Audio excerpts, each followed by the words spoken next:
How are you? Are you having problems with your Pajero Mini, especially the XR2, having power issues? Usually when it gets cold, it's sluggish, it won't go. Well, the solution is it's all in the computer. I'll show you how to fix it.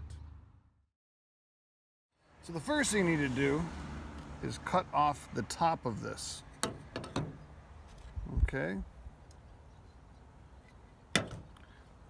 And then you need to replace these 5 capacitors. 1, 2, 3, 4, and 5.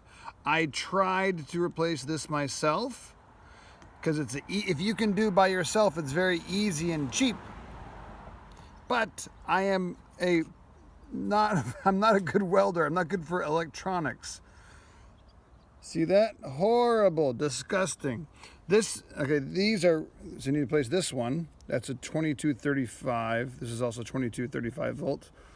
This is 1016, and this is a 2216. I'll post a picture so you can double check.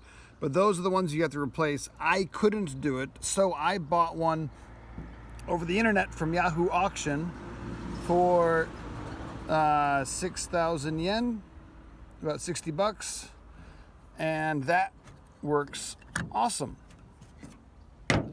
So I'll show you where it is on the car. Go in the passenger side door, and you crack this open, take that off there. It's just sitting right there. Just unplug it, pull the tabs off, pops right out. Bob's your uncle. Works great. All right. I hope you enjoyed. Like and subscribe. Bye. Like and subscribe for more videos.